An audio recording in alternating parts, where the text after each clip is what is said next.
Good evening and welcome to my channel.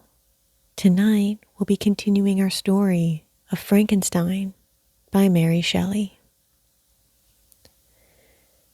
Chapter 15. Such was the history of my beloved cottagers. It impressed me deeply. I learned from the views of social life which it developed to admire their virtues and to deprecate the vices of mankind. As yet, I looked upon crime as a distant evil. Benevolence and generosity were ever present before me, inciting within me a desire to become an actor in the busy scene where so many admirable qualities were called forth and displayed. But in giving an account of the progress of my intellect, I must not omit a circumstance which occurred in the beginning of the month of August of the same year. One night, during my accustomed visit to the neighboring wood where I collected my own food and brought home firing for my protectors, I found on the ground a leather portmanteau containing several articles of dress and some books. I eagerly seized the prize and returned with it to my hovel. Fortunately, the books were written in the language, the elements of which I had acquired at the cottage. They consisted of Paradise Lost, a volume of Plutarch's Lives, and the Sorrows of Werther. The possession of these treasures gave me extreme delight. I now continually studied and exercised my mind upon these histories, whilst my friends were employed in their ordinary occupations. I can hardly describe to you the effect of these books. They produced in me an infinity of new images and feelings that sometimes raised me to ecstasy, but more frequently sunk me into the lowest dejection.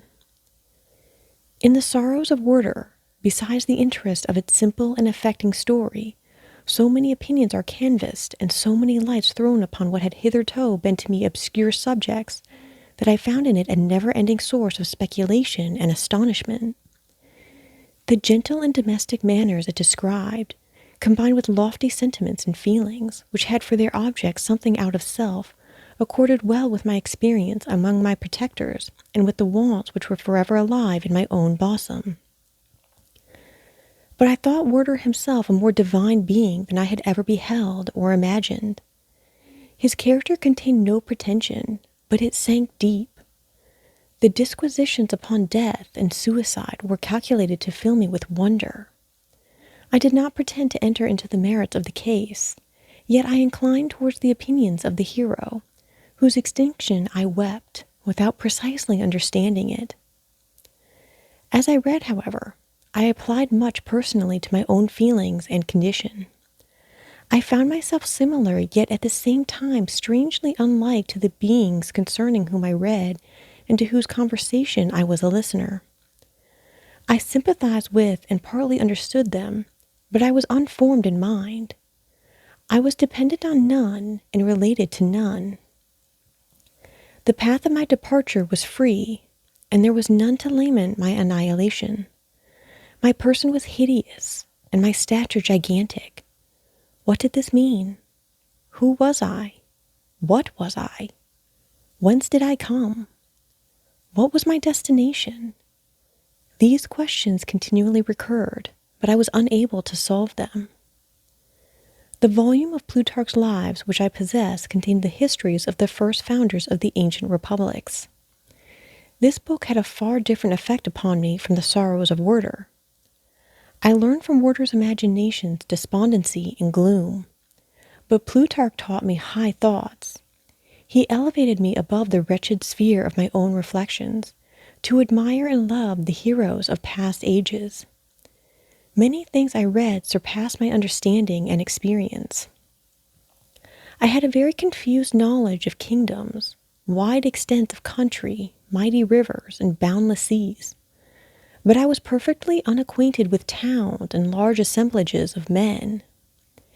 The cottage of my protectors had been the only school in which I had studied human nature, but this book developed new and mightier scenes of action.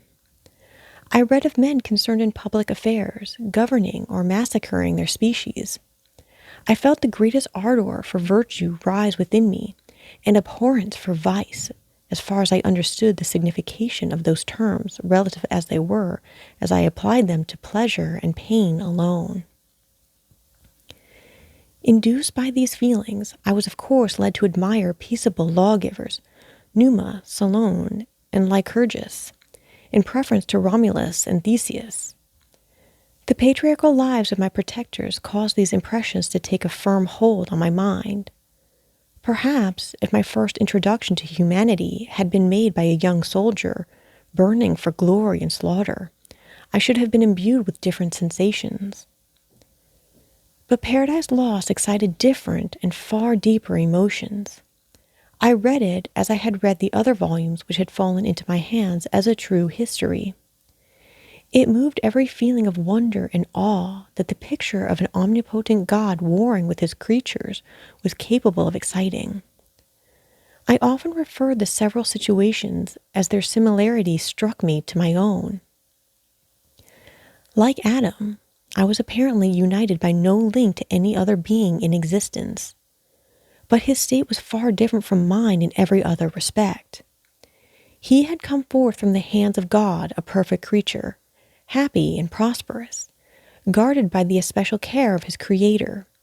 He was allowed to converse with and acquire knowledge from beings of a superior nature. But I was wretched, helpless, and alone. Many times I considered Satan as the fitter emblem of my condition, for often, like him, when I viewed the bliss of my protectors, the bitter gall of envy rose within me. Another circumstance strengthened and confirmed these feelings. Soon after my arrival in the hovel, I discovered some papers in the pocket of the dress which I had taken from your laboratory. At first, I had neglected them, but now that I was able to decipher the characters in which they were written, I began to study them with diligence. It was your journal of the 4 months that preceded my creation. You minutely described in these papers every step you took in the progress of your work. This history was mingled with accounts of domestic occurrences. You doubtless recollect these papers. Here they are. Everything is related in them which bears reference to my accursed origin.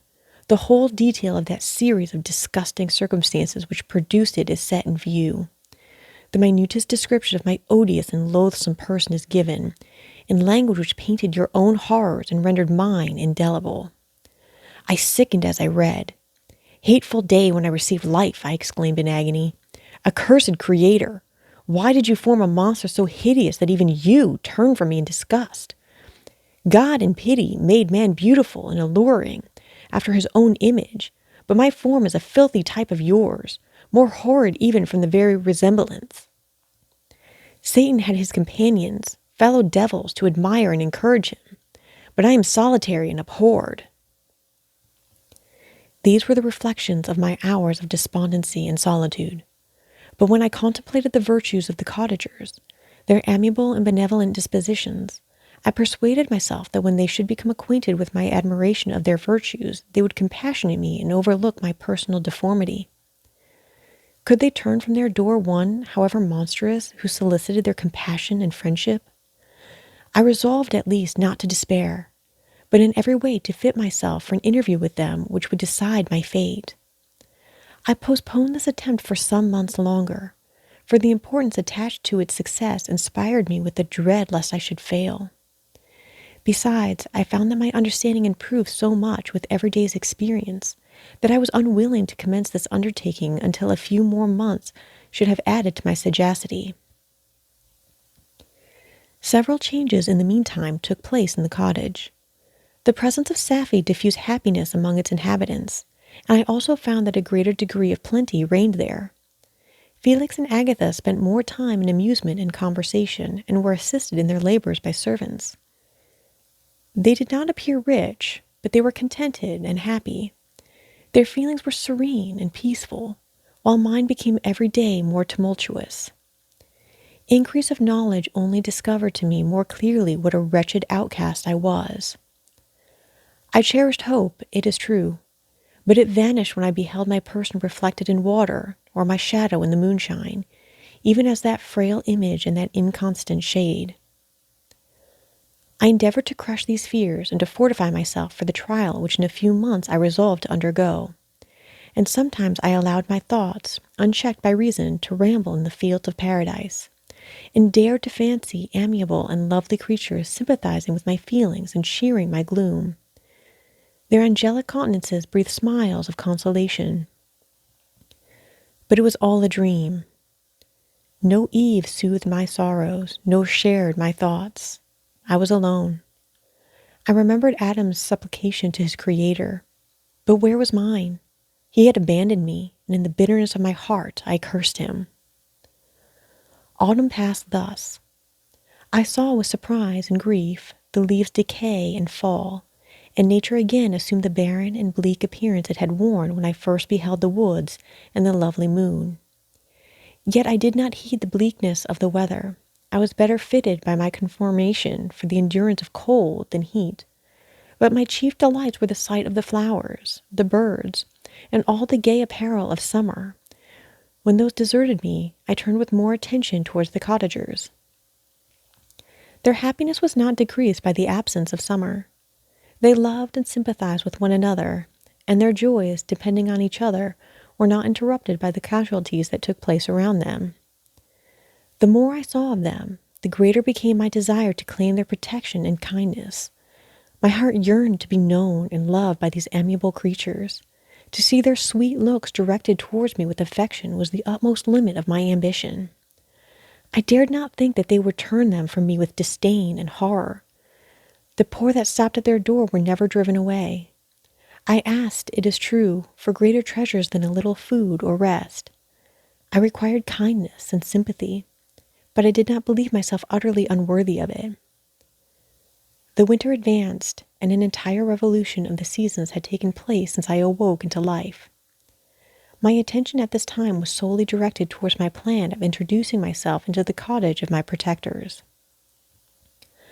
I revolved many projects, but that on which I finally fixed was to enter the dwelling when the blind old man should be alone.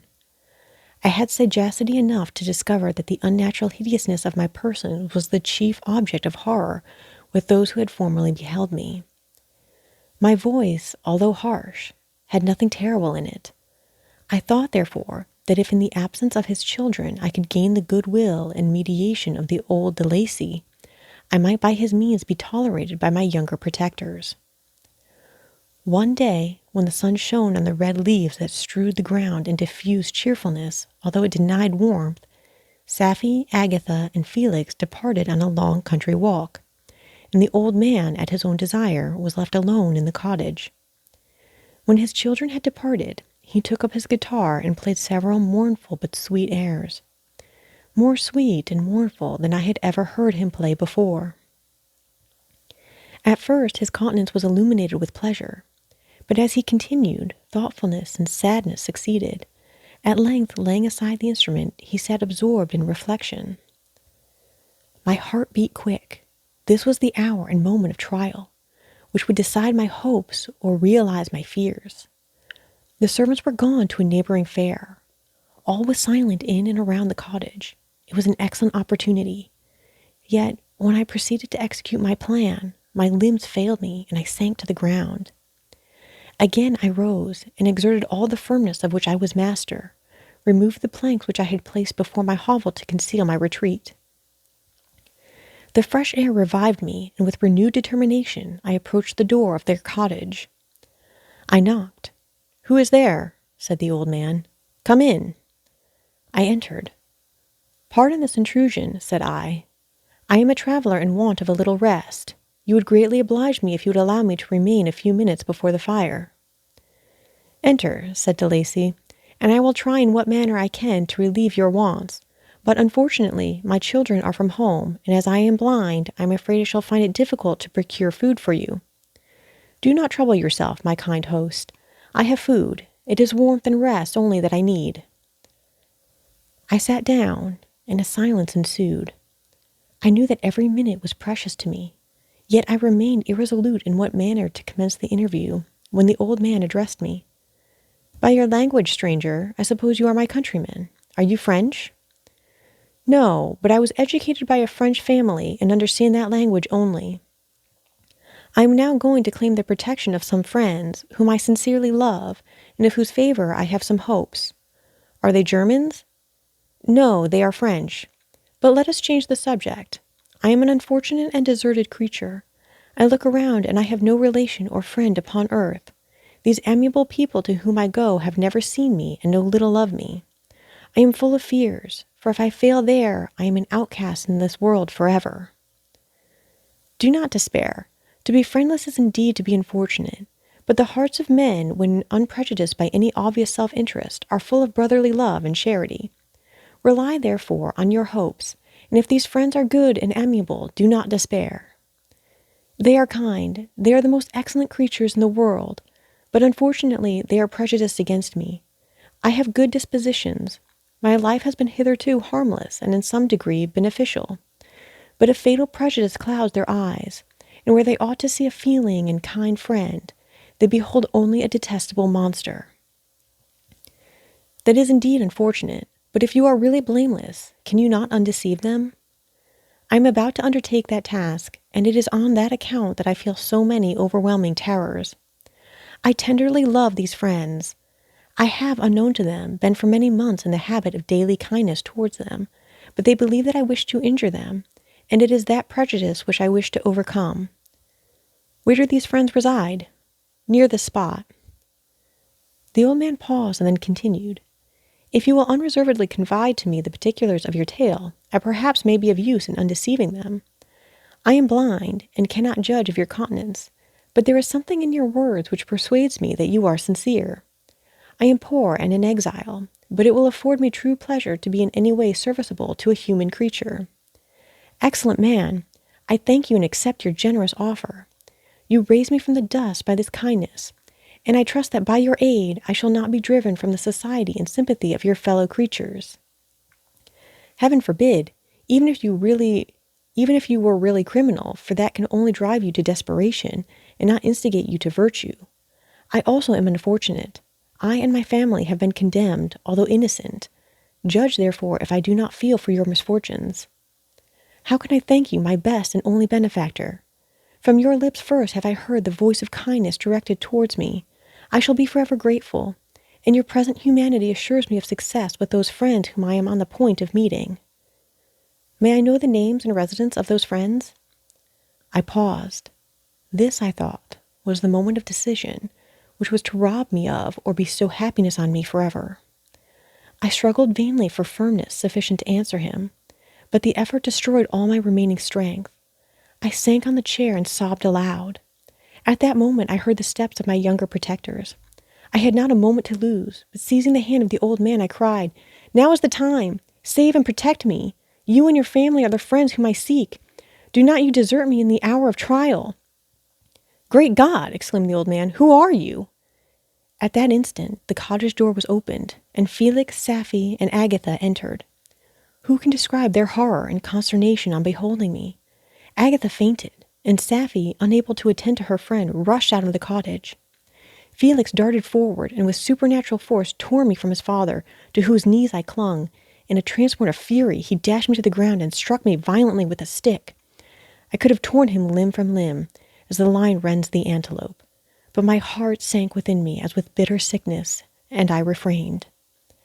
I saw him on the point of repeating his blow, when, overcome by pain and anguish, I quitted the cottage, and in the general tumult escaped unperceived to my hovel.